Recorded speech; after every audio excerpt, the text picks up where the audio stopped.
بسم الله الرحمن الرحيم.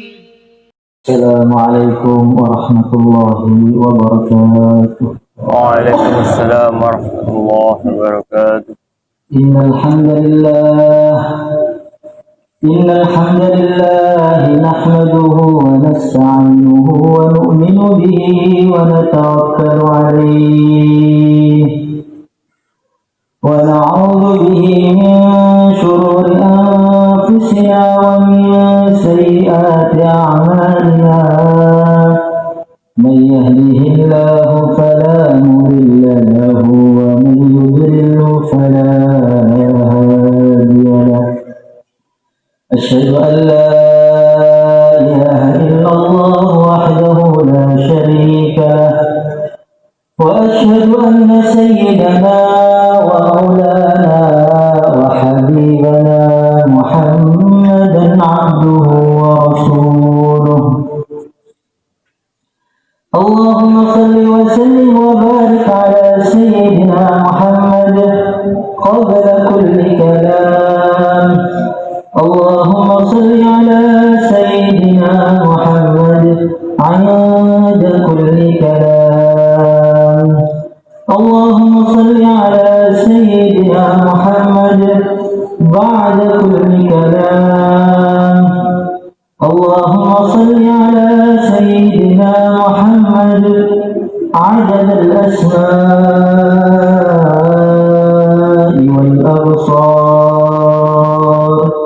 اللهم صل على سيدنا محمد عدد ما وسعه عنه الله. قال الله تعالى في كتابه الكريم: قل بفضل الله وبرحمته فبذلك فليفرحوا هو خير مما يجمعون. وقال عليه الصلاة والسلام: كل أمتي يدخلون الجنة إلا من أبى. قيل ومن يأبى يا رسول الله صلى الله عليه وسلم؟ قال رسول الله صلى الله عليه وسلم: من أطاعني دخل الجنة ومن عصاني فقد أبى. Para hadirin yang dimuliakan oleh Allah Subhanahu wa Ta'ala, dalam satu hadis qudsi Allah Subhanahu wa Ta'ala berfirman: wajabat mahabbati lil mutahabbina fiyya wal mutajalisina fiyya wal mutabadhilina fiyya wal mutazawirina fiyya. Allah Subhanahu wa Ta'ala berfirman, wajib mendapatkan cintaku, wajib mendapatkan mahabbahku, cintaku, orang yang dia saling duduk karena aku, saling cinta mencintai karena aku, saling ziarah karena aku, saling tolong menolong karena aku. Maka kita berharap duduk kita di sini karena Allah, cinta kita karena Allah, tolong menolong kita karena Allah, sehingga kita mendapatkan cintanya Allah Subhanahu wa Ta'ala. Hadirin yang dimuliakan oleh Allah Subhanahu wa Ta'ala, cinta mencintai, ziarah menziarahi, tolong menolong. Masya Allah, cinta mencintai karena Allah ini termasuk nikmat yang begitu besar. Para ulama beliau mengatakan termasuk nikmat surga yang bisa dicicipi di dunia adalah cinta mencintai karena Allah. Ini nikmat surga, tapi sudah bisa dicicipi nikmatnya di dunia. Maka di surga nanti sebelum orang itu mendapatkan surga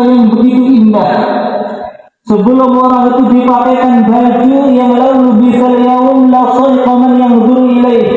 Sebelum orang dipakaikan baju yang begitu indah, kalau melihat saja langsung pingsan. Sebelum orang dinikahkan dengan bidadari yang begitu cantik, yang pakai baju 70 lapis, sumsumnya kelihatan. Sebelum orang tidur di kasur yang empuk, wa furusyin marfu'ah, yang tingginya antara langit dan bumi. Sebelum nikmat jumpa dengan Nabi, sebelum nikmat yang berbesar yaitu jumpa dengan Allah Subhanahu wa Ta'ala, ada satu nikmat yang orang itu banyak yang lupa. Banyak orang yang tidak membahas nikmat ini. Dalam satu hadis, sebelum mereka masuk surga, mereka itu dimandikan dulu oleh Allah, dicuci sehingga matanya dibersihkan, disehatkan matanya, disehatkan mulutnya, diterangkan tubuhnya hingga wajahnya terang, bisa dilihat dari jarak 1000 tahun perjalanan. Disegarkan dulu tubuhnya, kemudian dicuci hatinya. Wa nazana ma fi sudurihim min ghillin ikhwanan ala sururin mustaqabilin.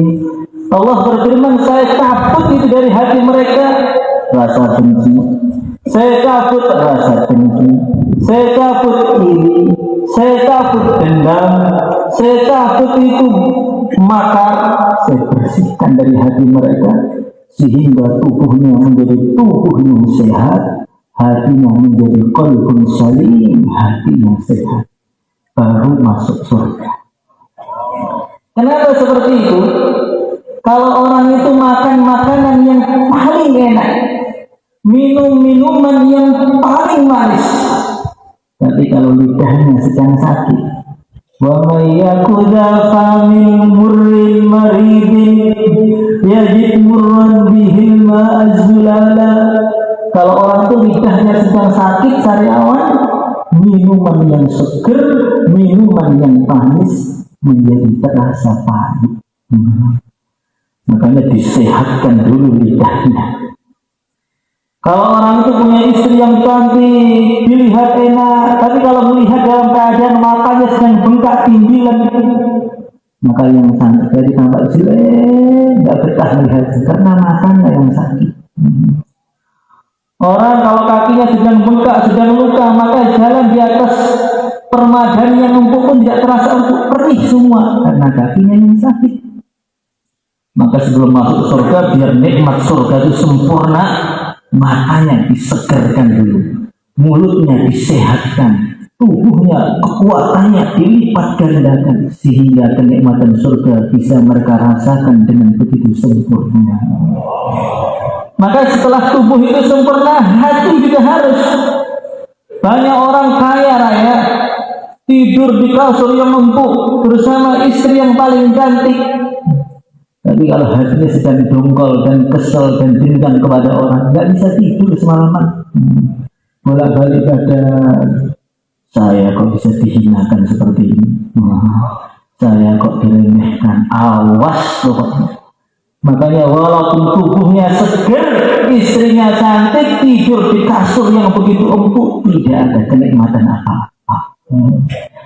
Maka kalau di surga itu masih ada saingan, nanti datang ke surga temannya, loh nanti istrimu, loh kok bagus surga aku, surga saya kok jelek, aduh, nggak jadi sedih, nggak jadi surga, itu dunia namanya. Maka rasa bersaing, rasa benci, iri dicabut semua oleh Allah, biar nikmatnya surga itu sempurna. Hadirin yang dimuliakan oleh Allah Subhanahu wa Ta'ala, maka kalau ada orang di bumi ini tapi hatinya sudah nggak ada benci dengan saudara Islam, sudah nggak ada dengki, nggak ada makar dalam hatinya, melihat orang dilihat kebaikannya, itu namanya penduduk surga yang sedang mampir di dunia. Hadirin yang dimuliakan oleh Allah Subhanahu wa Ta'ala, ini sesuai dengan riwayat dalam satu hadis. Rasulullah Shallallahu Alaihi Wasallam sedang duduk dengan sahabat-sahabatnya. Maka beliau mengatakan sebentar lagi akan duduk di majelis ini seseorang yang dia ini penduduk surga. Saya jamin surga. Sekarang dia sedang mampir di dunia. Maka sahabat-sahabat pada tengok menengok siapa ini. Apakah pimpinan para ulama di antara para sahabat? Apakah pimpinan ahli zikir? Apakah tokoh panglima-panglima perang ahli jihad? Ditunggu. Ternyata yang datang itu sahabat Ansor, petani sahabat Ansor. Pegang sendal diletakkan di tangan kirinya itu, saking gak ada orang yang ingin bantu dia. Sahabat Ansor yang namanya pun gak dikenal, maka orang-orang kafir ini Rasulullah lihat itu. Besok Nabi mengatakan lagi, akan datang hari ini orang ahli surga yang sedang mampir di bumi. Dilihat orangnya sama. Hari ketiga dicek lagi, sama lagi. Maka Sayyidina Abdullah bin Umar saking pengen tahu amalannya itu apa, datang ke rumah orang tadi. Assalamualaikum. Waalaikumsalam. Saya boleh bertamu atau tidak? Ya boleh. 3 hari. Maka malam itu ditunggu. Amalannya apa? Tahajudnya panjang apa enggak ini? Witirnya apa? Maka setelah Isya sahabat tadi itu tidur. Ditunggu sampai separuh malam itu belum bangun. Padahal kebanyakan sahabat itu separuh malam sudah bangun. Qumil laila illa qalila nisfahu aw minqus minhu qalila. Sahabat itu bangun malam itu separuh malam banyak yang bangun. Nah ini kok ahli surga kok malah tidur terus ini gimana?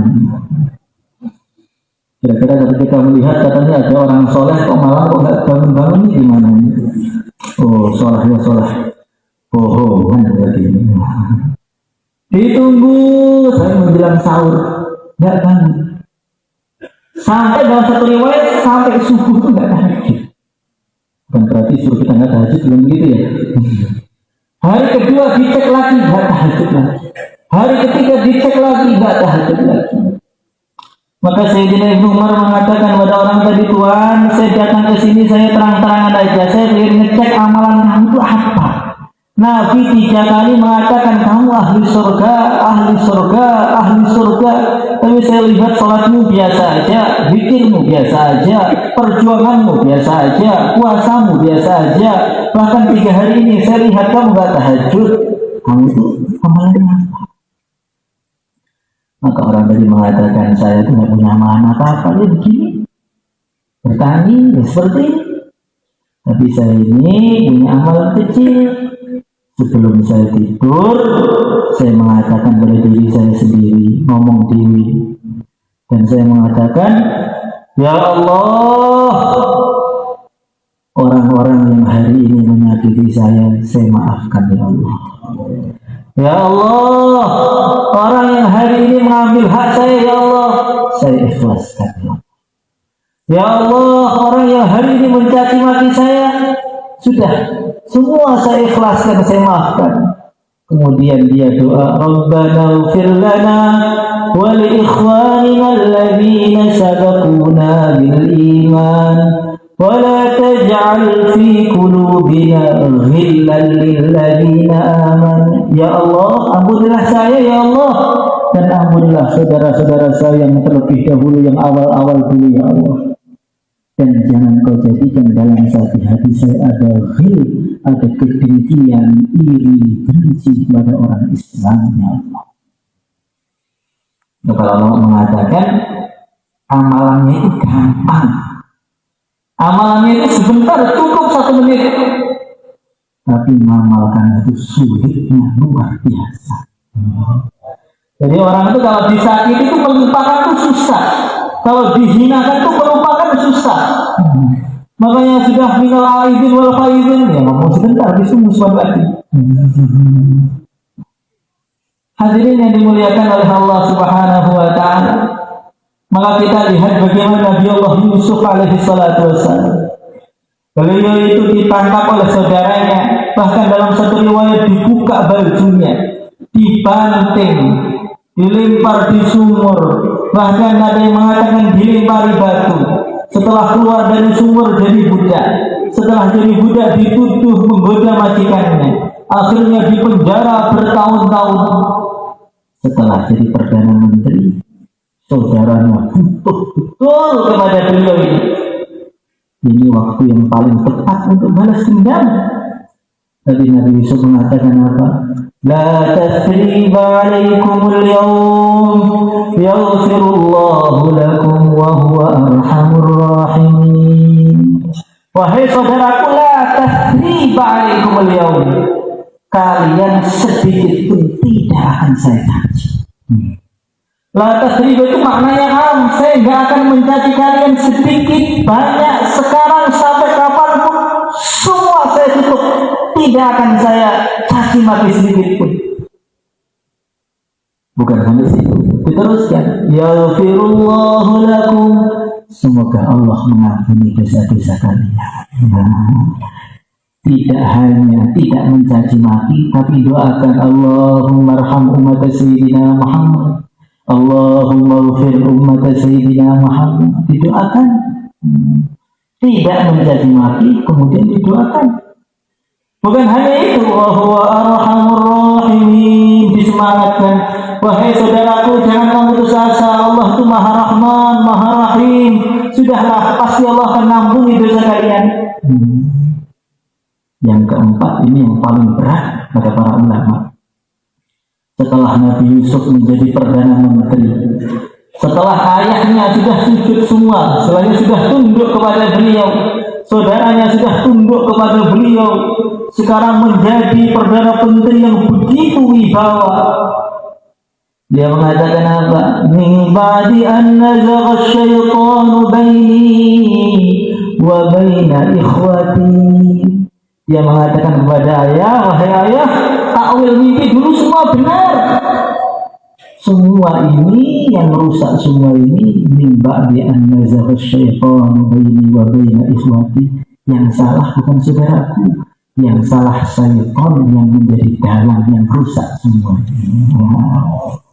Jadi kalau orang itu bisa tidak mencaci, doakan orang yang menyakiti dan menyalahkan syaitan, inilah baru sempurna. Ini namanya orang Islam yang hakiki. Insya Allah setiap orang menyakiti kita doakan, jangan dicaci maki, dan kita tanamkan dalam hati, ini saudara Islam, dia sayang dengan saya, dia benci dengan saya, karena setan telah masuk, telah menjadi dalang untuk merusak semuanya. Hadirin yang dimuliakan oleh Allah Subhanahu wa taala. Allah Subhanahu wa taala berfirman, wajib cintaku orang yang duduk karenaku, ziarah karenaku, bantu membantu karenaku, cinta karenaku. Maka maknanya karena Allah itu adalah kunci semuanya. Kunci cintanya Allah itu bukan cintanya. Kunci cintanya Allah bukan duduknya, cintanya Allah bukan tolong menolongnya, cintanya Allah itu apa syaratnya? Karena Allah. Bukan sholatnya, bukan dakwahnya, bukan zikirnya, tapi karena Allah, itulah yang menjadikan Allah cinta kepada hamba-Nya. Maka dalam banyak riwayat, setelah para nabi, Nabi Muhammad SAW masuk surga, para nabi masuk surga, Sayyidina Abu Bakar masuk surga. Maka di situ ada 3 orang, 1 orang alim, 1 orang ahli sedekah, 1 ahli jihad. Mereka mau masuk surga, katakan kamu dulu aja, kamu dulu. Maka orang alim mengatakan yang ahli berjuang dulu, yang jihad dulu. Maka orang yang jihad mengatakan, saya dulu jihad dibantu oleh ahli sedekah itu. Yang ngasih amal saya biar dia masuk surga dulu. Maka orang ahli sedekah mengatakan jangan, biar ulamanya dulu, karena dulu saya tahu sedekah itu dari ulama, biar dia dulu. Akhirnya ulamanya masuk surga, ahli sedekah, ahli jihad. Jangan kita melihat hadis ini saja, kita melihat hadis lain. Siapa pertama orang masuk neraka? Setelah iblis dan lain sebagainya, setelah Fir'aun, Haman, Qarun, siapa yang pertama kali masuk neraka? Dalam satu hadis Nabi mengatakan ada 3 orang, 1 ahli agama, satu ahli sedekah, satu ahli jihad. Dan di antara tiga tadi yang pertama kali masuk neraka, Nabi mengatakan dalam satu riwayat, ulama yang pertama kali masuk neraka, kemudian ahli jihadnya, kemudian ahli sedekahnya. Maknanya tiga orang ini pertama kali masuk surga juga pertama kali masuk neraka. Orang ahli jihad bisa masuk surga pertama, ulama bisa masuk surga pertama, ahli sedekah bisa masuk surga pertama. Tapi ketika niatnya salah, as-sabiqun al-awwalun masuk neraka pertama juga. Amalannya sama-sama belajar ilmu agama. Tapi kalau satu ilmu agama nyari karena Allah, yang satu man talabal ilm liyumari bihi ulama aw liyujawir bihi sufaha adkhalahu Allahu nar. Barang siapa yang cari ilmu hanya ingin saingan dengan para ulama, ingin nyari ilmu untuk membodohi orang-orang bodoh, adkhalahu Allahu nar, termasuk sabiqun awalun masuk neraka. Maknanya bagaimana? Amalan itu bisa sama, bentuknya sama, sholatnya sama, puasanya sama, zikirnya sama, dakwahnya sama, tapi karena tujuan hatinya beda, yang satu surga yang paling tinggi, yang satu neraka yang paling dalam. Ini yang paling mengkhawatirkan itu di sini, karena yang tahu niat itu dalam hati orang itu bisa duduk bersama. Tapi yang satu tujuannya ketika dakwah, li'ala kalimatillah, saya pokoknya dakwah bagaimana, dakwah itu tersebar Islam di seluruh dunia, saya dakwah itu karena Allah, saya dakwah itu menggembirakan Rasulullah. Yang satu dakwahnya karena nafsunya, karena tersinggung, karena ini. Sama-sama dakwahnya, tapi bisa pahalanya jauh. Yang satu bisa-bisa malah dapat dosa. Nah, kita itu harus muhasabah, setiap mau melangkah itu muhasabah. Mau kemana Anda? Mau sholat. Sholat mau ngapain? Karena neraka. Mau kemana Anda? Mau zikir. Zikir karena apa? Ada jamaah zikir. Ya karena apa? Kenapa ya? Ikut-ikutan. Bisa nggak ada pahalanya?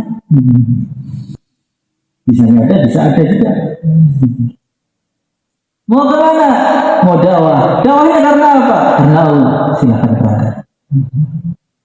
Hadirin yang dimuliakan oleh Allah Subhanahu wa Ta'ala, maka ulama zaman dahulu, guru kita, Kiai almarhum Kiai Zara itu suruh makan, monggo dimakan. Diam aja, gak mau makan. Silakan dimakan hikmatnya, diam aja. Setelah beberapa saat baru makan. Tadi nggak mau makan Tuhan, sekarang kok mau makan? Jadi ketika kamu perintahkan saya makan, saya merenung. Makan saya ini ada pahalanya enggak? Setelah saya merenungi, saya ingat perintah Allah, kulu wasrabu wa la tusrifu. Makanlah, minumlah, jangan kau berlebihan dalam makan minum. Oh, ini perintah Allah, baru saya makan. Nah. Jadi bagaimana geraknya tubuh kita untuk sholat, geraknya tubuh kita untuk dakwah, memang tujuannya karena Allah, bukan karena yang lain. Itu kunci diterimanya amal. Maka ulama zaman dahulu itu ada namanya Sayyidina Sufyan Ats-Tsauri. Dia berangkat ke masjid, bajunya kebalik atau pecinya kebalik. Maka orang-orang bilang, Tuhan, kebalik bajunya. Oh, kebalik. Maka beliau buka, mau dibalik lagi, nggak jadi. Loh, kenapa Tuhan nggak jadi balik? Saya tadi ke masjid pakai baju itu karena Allah. Masa saya baliknya karena perintah kamu? Enggak. Saya pakai baju karena Allah sudah berpahala. Kalau baliknya karena perintah kamu itu nggak ada pahalanya, enggak. Makanya karena Allah itu kunci segalanya. Maka saking khawatirnya dulu itu para ulama itu sholat, kalau ada santrinya lihat pura-pura tidur. Sholat lagi, ada orang lihat pura-pura tidur karena khawatir amalannya tadi campur bukan karena Allah. Hadirin yang dimuliakan oleh Allah Subhanahu wa Ta'ala, setiap hari amal itu dinaikkan ke langit. Malaikat dua amalan pagi, sore ke langit. Maka orang-orang yang amalnya bukan karena Allah, Allah berfirman kepada malaikat tadi, "Rudduhu ila sijjin fa innahu lan yuridni bih. Itu amalan dia buang ke neraka karena dia tidak menghendaki aku di dalam amalnya. Jadi kalau kita sholat, malaikat ke atas bawa sholat kita. Jadi kita zuhur sholat, malaikat ke atas bawa sholat kita. Sekarang kita dengarkan bayan, malaikat ke atas bawa bayan kita. Nanti sore kita kumpul lagi, malaikat ke atas bawa amalan kita. Kalau kita karena Allah, Allah terima. Tapi kalau bukan karena Allah, Ruduhu ila sijjin fa innahu lan yuridni bih. Dia tidak menghendaki aku di dalam amalnya. Hadirin yang dimuliakan oleh Allah Subhanahu wa taala, maka niat itu harus perkara yang sangat penting dalam setiap perbuatan kita. Langkah-langkah kita karena Allah, salat kita karena Allah, bikin masjidnya karena Allah. La masjidun nussisa 'ala taqwa min awwal yaumin ahaqqu an taquma fi.